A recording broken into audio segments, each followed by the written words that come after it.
Viewers, உலகத்தில் உள்ள விலை உயர்ந்த கற்கள் எங்கெல்லாம் கிடைக்குது, அத மனிதர்கள் எவ்வளவு கஷ்டப்பட்டு எடுக்கிறாங்கங்கறத பத்தி தான் நம்ம இந்த வீடியோல பார்க்க போறோம். இந்த கற்களுடைய விலைகள் எல்லாம் கேட்டு கண்டிப்பா ஆச்சரியப்படுவீங்க. இந்த வீடியோ பிடிச்சிருந்தா லைக் பண்ணுங்க. அப்படியே நம்ம தமிழ் கலாட்டா நியூஸ் சேனலை சப்ஸ்கிரைப் பண்ணி சப்போர்ட் பண்ணுங்க.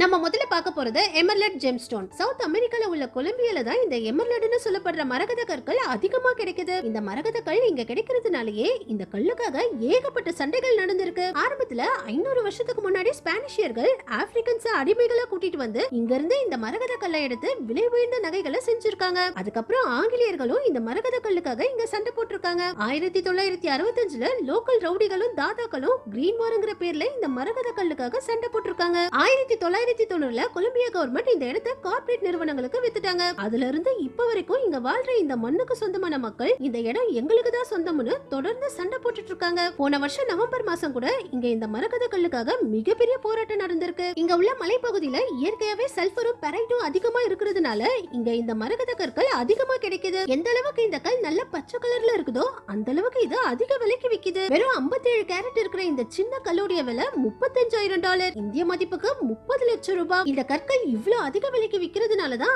ஆரம்ப காலத்துல இருந்து இப்ப வரைக்கும் இந்த மரகத கற்களை எடுக்கிறதுக்கு இவ்வளவு சண்டைகள் நடந்திருக்கு. இப்ப இந்த மண்ணுக்கு சொந்தமான மக்களே கார்ப்பரேட் நிறுவனங்கள் எடுத்தது போக மிச்ச மீதியை இப்படி கஷ்டப்பட்டு எடுத்துட்டு இருக்காங்க. இன்னும் சிலர் இந்த லேடி மாதிரி இந்த மலைப்பகுதியிலேயே பிறந்து வாழ்ந்தாலும் கார்ப்பரேட் நிறுவனங்கள் கிட்ட சம்பளத்துக்காக வேலை செஞ்சுட்டு இருக்காங்க. இவங்களால ஒரு சின்ன கல்ல கூட வெளியில எடுத்துட்டு போக முடியாது. இவங்க பிறந்து வாழ்ந்த மலைப்பகுதியில கிடைக்கிற மரகத கற்களை இவங்களை வச்சே வெட்டி எடுத்து கார்ப்பரேட் நிறுவனங்கள் நல்லா சம்பாதிச்சுட்டு இருக்காங்க. இவங்க மாஸ்க்ல இருந்து ஷூ வரைக்கும் எல்லாத்தையும் செக் பண்ணிட்டு தான் இவங்களை வெளியிலேயே அனுப்புறாங்க. இந்த மரகத கற்கள் இங்க கிடைக்கிறதுனாலயே இங்க உள்ள மக்கள் அடிமைகள் மாதிரி வாழ்ந்துட்டு இருக்காங்க. இதே மாதிரி பெனிட்டோ டைட்னு சொல்லப்படுற இந்த நீல ரத்தின கற்கள் கலிபோர்னியால உள்ள மலைப்பகுதியில கிடைக்குது. இது எந்த அளவுக்கு நீல நிறத்துல ஜொலிக்குதோ அந்த அளவுக்கு இந்த கற்கள் அதிக விலைக்கு விக்குது. இந்த கற்கள் உருவாக்குறதுக்கு பல மில்லியன் வருஷங்கள் ஆகும். இங்க வாழ்ற மக்கள் கொலம்பியால வாழ்ற மக்கள் மாதிரி நமக்கு பிரச்சனை வந்துடக்கூடாதுன்னு இந்த இடத்தை ப்ராப்பரா டாக்குமெண்ட் பண்ணி இத பிரைவேட் ப்ராப்பர்ட்டியா மாத்திட்டாங்க. இதனால இங்க உள்ள 10-12 குடும்பங்களை தவிர வேற யாருமே இங்க இருந்து இந்த கற்களை எடுக்க முடியாது. இந்த சின்ன கல்லே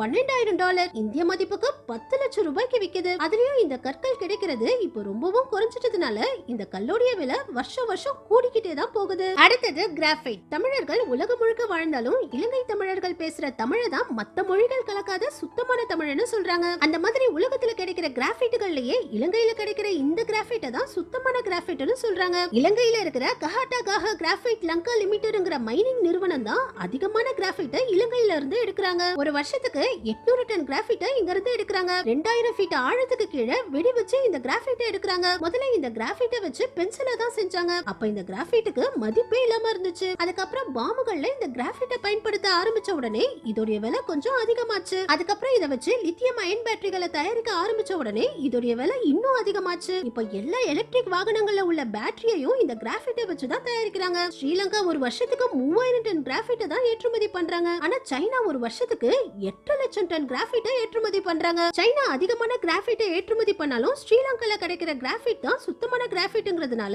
இந்த கிராஃபைட் ஒரு டன் $2,800, இந்திய மதிப்புக்கு 2,45,000 ரூபாய்க்கு விக்குது. அடுத்தது பிளாக் ஓப்பல். ஓப்பல்னு சொல்லப்படுற இந்த மாணிக்க கற்கள்ல காமன் ஓப்பல், பிளாக் ஓப்பல்னு 2 வகையான கற்கள் இருக்குது. இதுல இந்த பிளாக் ஓப்பல் கற்கள் தான் ரொம்பவே விலை அதிகம். இந்த பிளாக் ஓப்பல் கற்கள்ல நிறைய கலர்கள் கலந்திருக்கும். ஆஸ்திரேலியாவுல இருக்கிற லைட்னிங் ரிட்ஜ்ங்கிற இந்த இடத்துல தான் இந்த பிளாக் ஓப்பல் கற்கள் அதிகமா கிடைக்குது. இங்க உள்ளவங்களும் இந்த இடத்தை பிரைவேட் ப்ராப்பர்ட்டியா மாத்தி வச்சிருக்காங்க. இந்த ஊருடைய மொத்த பாப்புலேஷனே வெறும் 2000 பேர் தான். இவங்களை தவிர வேற யாருமே இந்த கற்களை எடுக்க கூடாது. மண்ணுக்கடியில இருந்து தான் இந்த கற்களை எடுக்கிறாங்க. மத்த கற்கள் மாதிரி இந்த பிளாக் ஓப்பல் கற்கள் ஒரே கலர்லயோ ஒரே டிசைன்லயோ இருக்காது. நிறைய கலர்கள் மிக்ஸ் ஆகி டிஃபரெண்டான பேட்டர்ன்ஸ்ல இருக்கும். இப்ப இவங்க கையில வச்சிருக்கிற ஒரு கல்லே இந்திய மதிப்புக்கு பல கோடி ரூபாய்க்கு விக்குது. ஒவ்வொரு வருஷமும் இந்த இடத்துல இருந்து $30 மில்லியன், இந்திய மதிப்புக்கு 236 கோடி ரூபாய் மதிப்புள்ள ஓப்பல் கற்கள் கிடைக்குதா. இதனாலேயே இந்த கிராமத்துல உள்ள எல்லாரும் மிகப்பெரிய பணக்காரர்களா இருக்காங்க. அடுத்தது Calcutta marble. White colour marble கற்கள்லயே இந்த கால்கட்டா மார்பிள் கற்கள் தான் விலை உயர்ந்த கல்லாம். இந்த மார்பிள் கல் ஒரு ஸ்கொயர் ஃபீட் $400, இந்திய மதிப்புக்கு 35,000 ரூபாய்க்கு விக்குது. நார்மலான ஒயிட் கலர் மார்பிள் கல் $100 தான் விக்குது. ஏன்னா